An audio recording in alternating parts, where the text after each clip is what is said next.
Seorang guru memberikan tugas kepada siswanya untuk menuliskan 7 keajaiban dunia. Malamnya sang guru memeriksa tugas itu. Sebagian besar siswa menulis demikian. 7 keajaiban dunia. 1. Piramida di Mesir.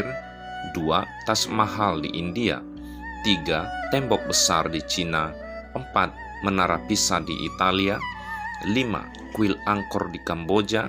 6. Menara Eiffel di Perancis. 7. Candi Borobudur di Indonesia. Lembar demi lembar memuat hal yang hampir sama.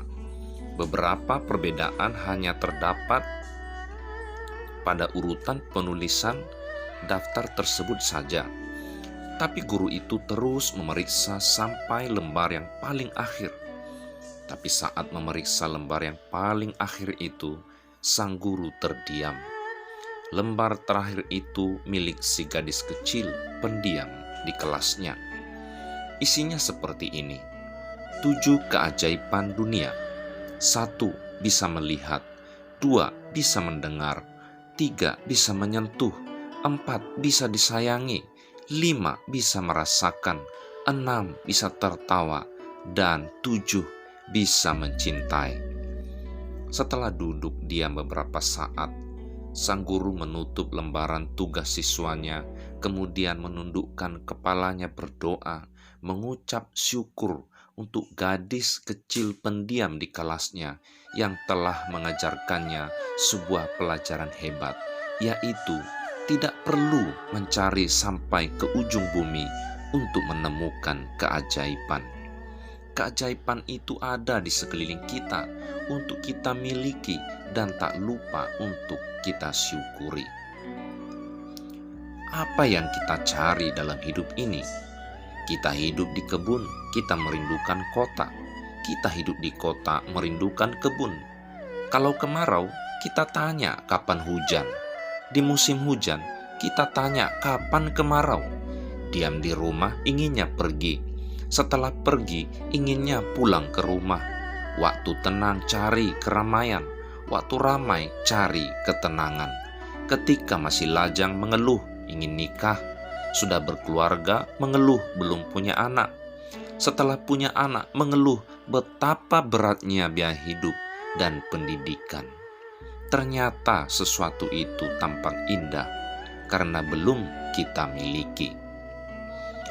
Kapankah kebahagiaan didapatkan kalau kita hanya selalu memikirkan apa yang belum ada, tapi mengabaikan apa yang sudah kita miliki?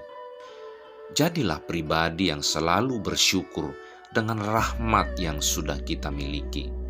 Mungkinkah selembar daun yang kecil dapat menutupi bumi yang luas ini? Menutupi telapak tangan saja sulit. Tapi kalau daun kecil ini menempel di mata kita, maka tertutuplah bumi dengan daun.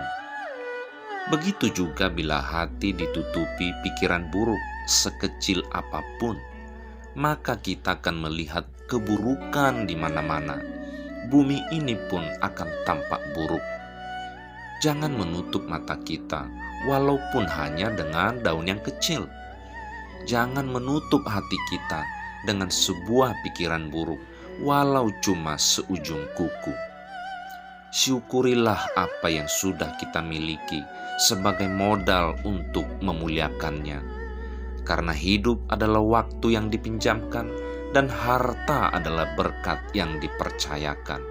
Dan semua itu kelak akan dimintai pertanggungjawabannya. Jadi, bersyukurlah atas nafas yang masih kita miliki. Bersyukurlah atas keluarga yang kita miliki. Bersyukurlah atas pekerjaan yang kita miliki. Bersyukur dan selalu bersyukur di dalam segala hal. Segeralah berlomba dalam kebaikan. Disitulah terletak kebahagiaan.